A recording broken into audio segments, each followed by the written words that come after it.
नमस्कार दोस्तों, पामेस्ट्री की ये हमारी क्लास नंबर 17 है।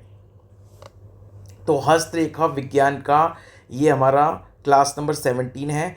देखिए, अब आज हम कुछ ऐसी अशुभ निशान पढ़ेंगे, अशुभ निशान पढ़ेंगे हाथ में, जिससे कि इंसान के जीवन में कुछ ना कुछ तकलीफ रहती है। और वो अशुभ निशान है काटती हुई रेखाएं। अब मान लो आपका गुरु पर्वत है जो, अब आपको सबको पता होगा, पिछले वीडियोस अगर आप देखते आ रहे हो तो आपने बहुत बार देखा होगा गुरु पर्वत कहाँ है। फिर भी आपको बता देता हूँ कि ये जो आपका हाथ होता है,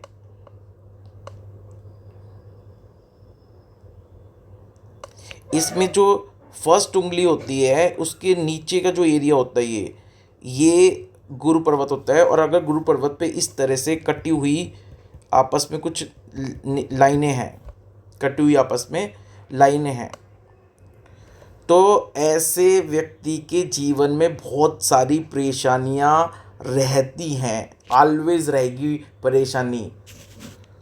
शनि पर्वत, शनि पर्वत कौन सा होता है? तो जो दूसरी उंगली होती है उसके नीचे का जो एरिया होता है वो शनि पर्वत है। शनि पर्वत पर इस तरह से कटी हुई लाइनें हैं तो ऐसे व्यक्ति को मानसिक अशांति रहती है और उसका भाग्य कमज़ोर होता है। सूर्य पर्वत, सूर्य पर्वत कहाँ होता है हमारे हाथ में? जो तीसरी उंगली होती है उसके जो नीचे का एरिया होता है वो सूर्य पर्वत होता है। सूर्य पर्वत पर इस तरह से कटी हुई, इस तरह से कटी हुई आपस में कोई रेखाएं हैं जो आपस में एक दूसरे को काट रही हैं, तो धन की हानि होती है। ऐसे व्यक्ति को नौकरी में बाधाएं आती हैं और उसको आई डिजीज, नेत्र से रिलेटेड रोग होते हैं। अगर बुध पर्वत पर आपस में कटी हुई रेखाएं दिख रही हैं, बुध पर्वत कौन सा होता है? सबसे छोटी उंगली के नीचे वाला जो एरिया होता है वो बुध पर्वत होता है। बुध पर्वत पर अगर ऐसी कटी हुई रेखाएं आपस में हैं तो ऐसा व्यक्ति सक्सेसफुल डॉक्टर बन सकता है, सफल चिकित्सक बनने का योग है ये।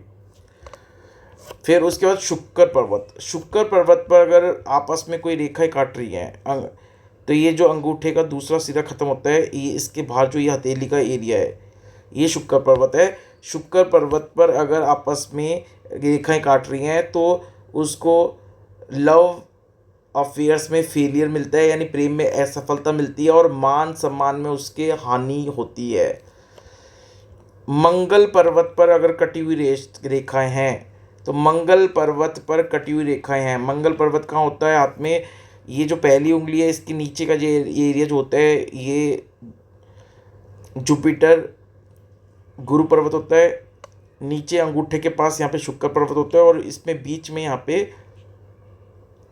मंगल पर्वत होता है। मंगल पर्वत पर इस तरह से कटी हुई रेखाएं हैं तो ऐसा व्यक्ति हिंसक होता है, लड़ाई झगड़े करने वाला होता है और उसमें बदले की भावना रहती है। और चंद्र पर्वत, चंद्र पर्वत पर कटी हुई रेखाएं हैं तो ऐसा व्यक्ति मानसिक रूप से अशांत रहता है, हमेशा चिंता रहती है, उसको ओवर थिंकिंग करते रहता है। तो शुक्र पर्वत के सामने यहाँ पे ये चंद्र पर्वत होता है। तो ये थे आपके कि अगर आपस में काटती हुई रेखाएं हैं